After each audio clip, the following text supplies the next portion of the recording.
Hello, everyone. Welcome back to the Ask Dr. Be Good show, the show where we bring you the practice, the pedagogy, and the politics surrounding public education. And gosh, there's never been so much politics around public education as there is today. But we have other things to talk about because it's important that we, as parents and as educators, have a chance to not only hear about the politics going on in public education, but also at the same time, how to raise healthier children, how to send healthier children to school, how to help kids that are coming in traumatized for whatever reason, whether it's COVID, just trauma at home, poverty, which is its own trauma layer. It's just important that we constantly get exposed to the latest science around why we should do the things that we do to help kids get healthier. And so today we'll talk about three different things. So I'll get started with the latest on the COVID masking issue. You know, just when you thought it was safe to put your mask away, especially your kids' masks, the CDC last week or 2 weeks ago had said that they would say that only kids who are not vaccinated should wear masks at school. And I would guess that would be the same with the adults. This week, the American Academy of Pediatrics has come out and said, no, you know what? Everybody needs to wear masks. All the adults, all the kids at school, vaccinated, not vaccinated. And the reason behind that is because not everybody will be vaccinated. It's the and this is a national organization of pediatricians, but it's their argument that the CDC guidelines don't go far enough. And at a time when the vaccine rates vary by community, we shouldn't try to apply one treatment or one Band-Aid, one guideline. So, especially in light of the significantly more contagious Delta strain of COVID, which is now 83% of the COVID that people are getting, is the Delta strain. And also vaccinated people are getting COVID now, where that wasn't as common before.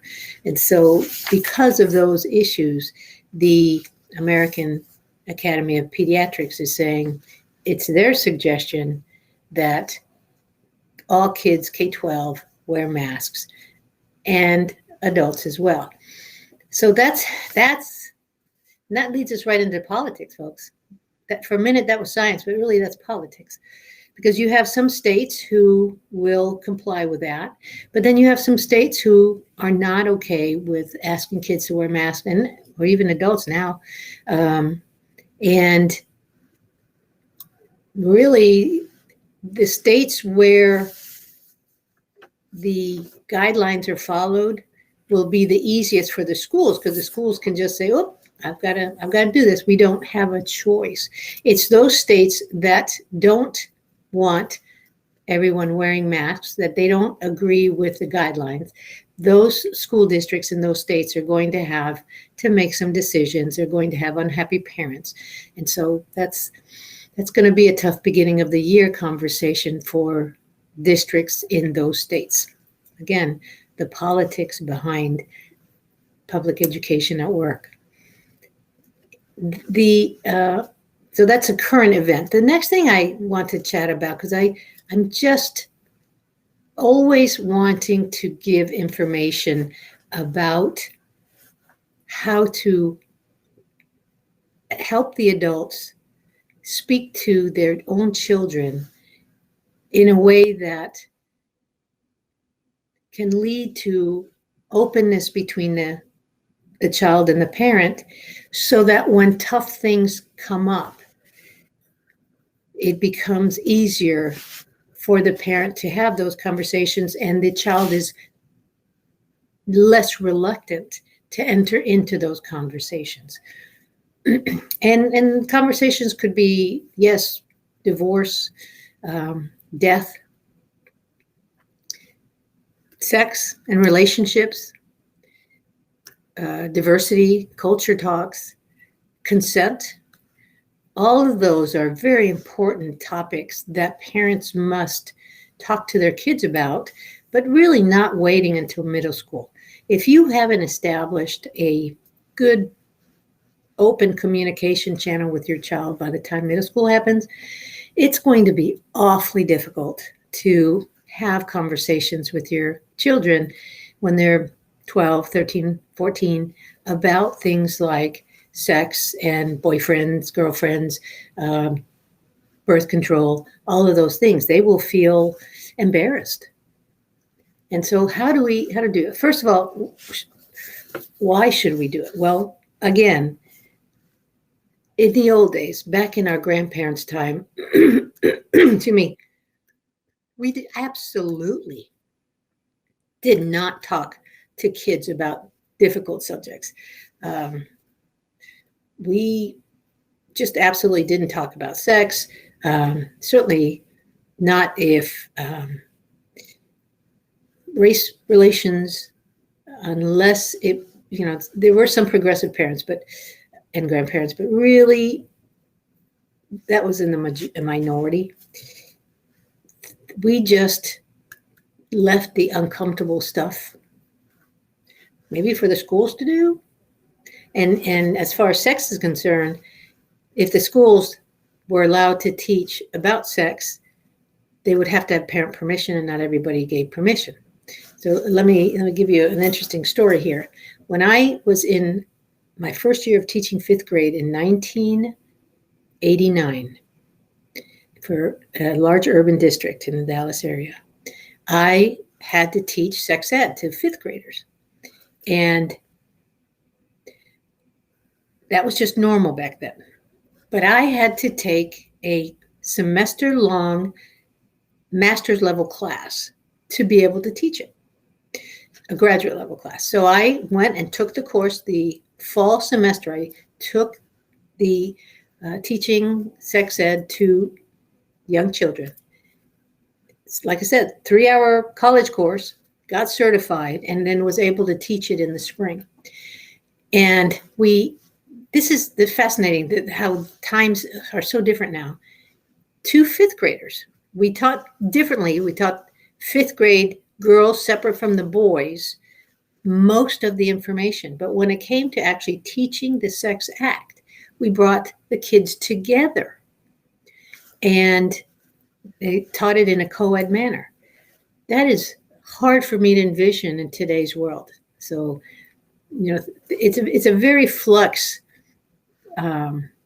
curriculum around the allowance of letting kids learn about sex in school early on.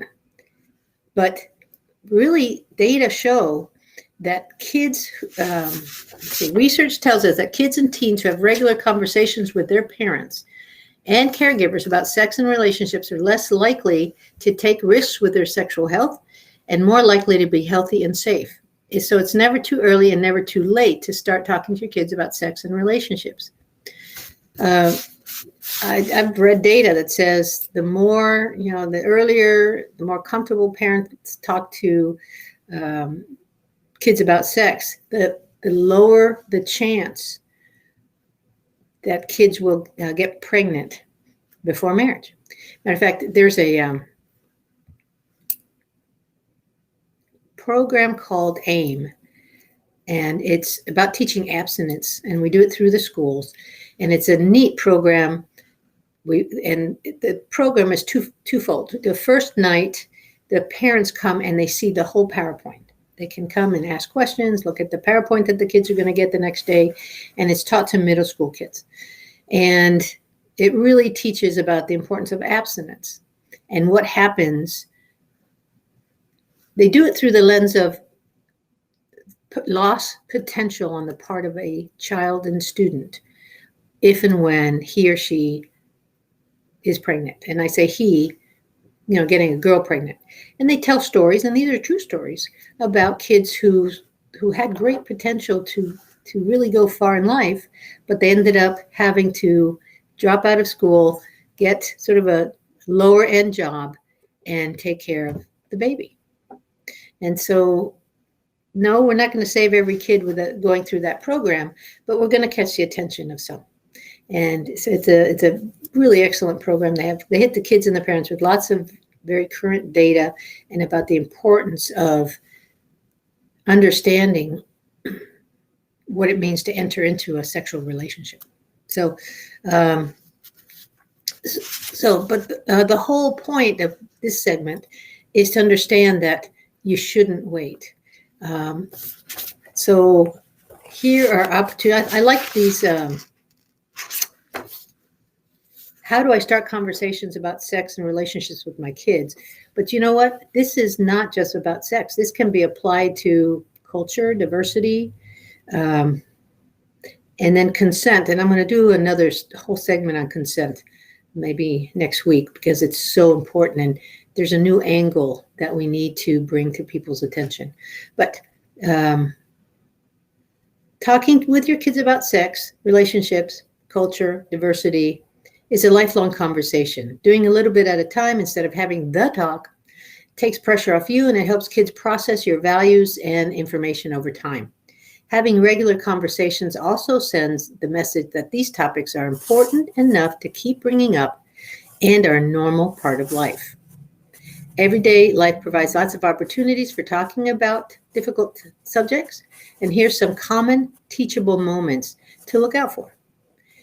Like when you or another family member, a neighbor, announces that they're pregnant. Or if we have somebody of a different culture move in next door, and how that is to be celebrated, how that can be celebrated, and what that culture might represent that we have researched as a family. When puberty, dating, LGBT issues, love, or sex come up on a TV show, in a movie, or in a song on the radio, those are excellent opportunities to, again, bring up the subject and to make a comment and ask for what do they think. You can also do that around maybe cultural things that come up on TV. There's an interesting thing going on now that we have a lot of commercials that reflect biracial families. I've read articles, matter of fact, by Black authors who actually don't think kindly of that, but that's an interesting aside. But again, it's companies trying to market to a wider audience and to be more inclusive and diverse.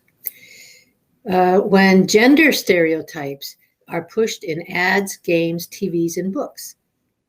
Now, I've done segments on this in the past about how to look out for gender stereotypes, but they're out there still, and that's a great opportunity. And it's not only gender types, but cultural stereotypes that are pushed.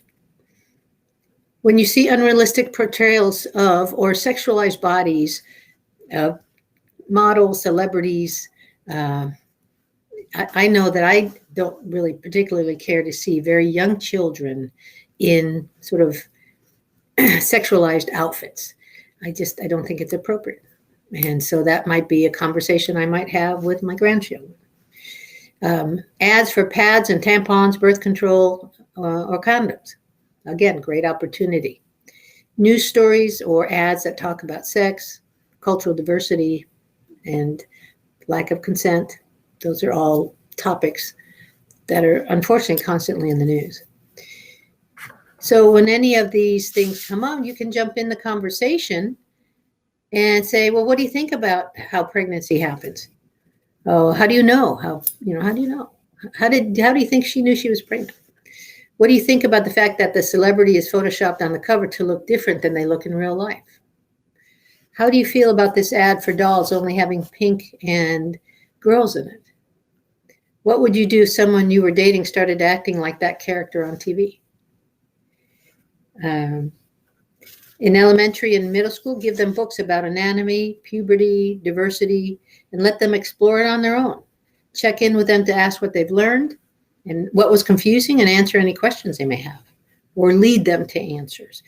We always should try to help them get to the answer instead of giving them the answer, if at all possible. We adults, we want to be so caring and loving to our kids that I've had to stop my husband from answering questions that I'm giving to my grandkids that he wants to answer for them so that they don't have to do that. And it's like, I've had to train him to stop. So if you're one of those caring, loving adults that tries to answer questions for kids, you're not doing them a favor. Let them get to the answer by probing and asking probing questions. Check in with them regularly about what's going on with them and their peers at school. Ask them about how they feel about their friendships and help guide them through any troubles that they're currently experiencing. And again, be careful about that, because that's one of those, we might end up trying to guide them too much and then they shut down. So my hope is that in these few minutes in talking about this difficult subject, that you will get something out of it with the thought of, I haven't started doing that. Let me look for opportunities to bring up probing questions when it comes to the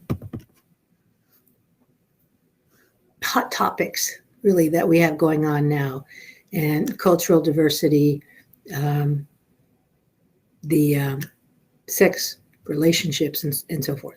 So, and if you want to know more, if you need more information and help, I'm at your beck and call. Just email me. The email is on the Ask Dr. Be Good Facebook page, and I'm happy to give you words if you need them.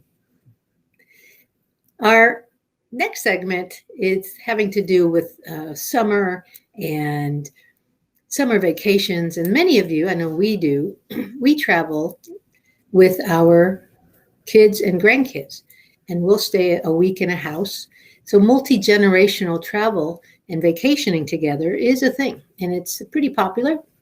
Matter of fact, I have a niece that is on vacation with her dad and her own kids. And, I see Facebook and it's a lovely time. And she had mentioned that she and her dad are the first ones to get up in the mornings. They're up in Wyoming, beautiful country.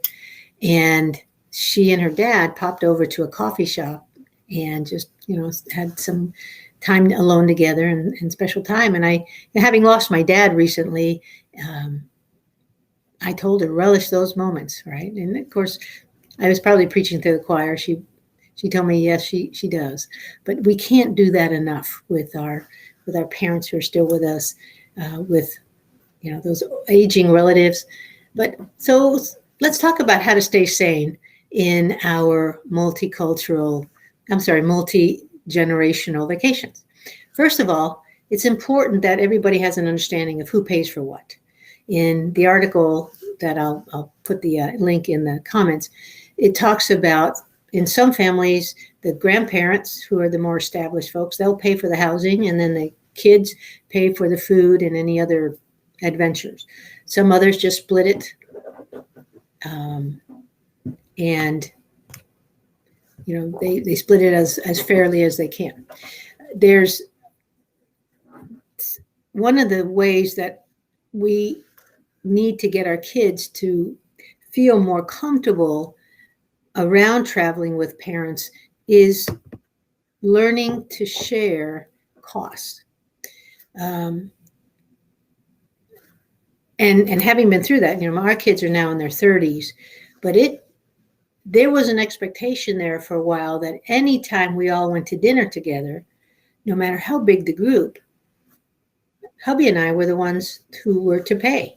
And then as they got more successful and more established, they started picking up the tab every once in a while. And now it's just something that we take turns doing. And when we travel together, we do pay our, whether third or fourth, depending on how many family members go. But we're very much part of that support, pay support group. They're not paying for us. We don't have that expectation, but we're not picking up the whole bill either. So that's good. So the pay is one of them. And then chores. because the article was online and I read the comments afterwards, and there are a lot of bitter family members who have felt like family members did not pull their weight during vacations. They didn't help clean up. They didn't offer to wash, take their turns washing dishes. They didn't help babysit a lot of times. And so a lot of these things need to be talked about ahead of time to ensure a more pleasant and less dramatic time together.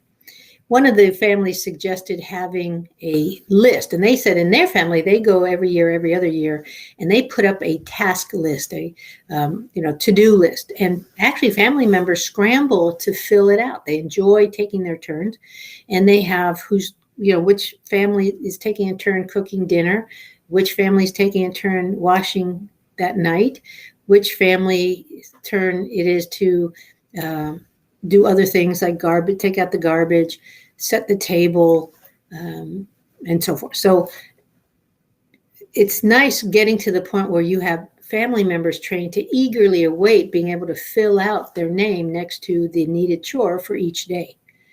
And it could be that you don't have anything structured for breakfast and lunch, and the only thing structured as far as meals are concerned is the nighttime meal. And a lot of that has to do with different people getting up at different hours, different people having different ideas about breakfast. I do intermittent fasting. I don't eat breakfast. I have my first meal between 12 and 2, depending on my schedule. And so I don't want to be stuck on a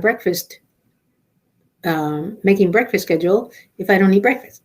And so I'd much rather be out there walking the woods or walking in the sand or wherever it is that we are.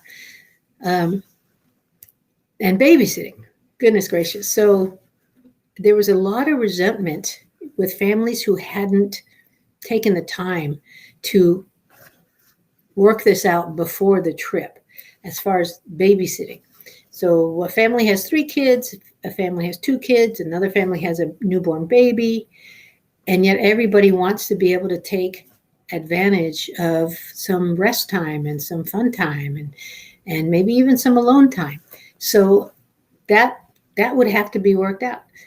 It might be that you have, depending on how many kids, let's say you have 2 adults taking turns each day or each portion of the day, maybe morning duty, watching the crew go swimming, and then another couple of people watch kids doing arts and crafts in the afternoon and organize that. But being able to have that worked out ahead of time sure takes the family drama and so forth out of a multi-generational family vacation.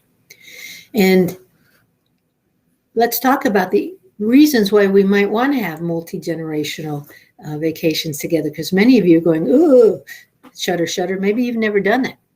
We've had many, and we've enjoyed every single one. And that is because not only is it a together time, but it's a time to be able to connect with the grandkids at a deeper level, play games with them, be able to have the kids with the grandkids listening, have us ask the older folks in the room what life was like back in the day. Because really, if you think about it, especially people, the baby boomers like me, a lot has changed from the time I was born to now.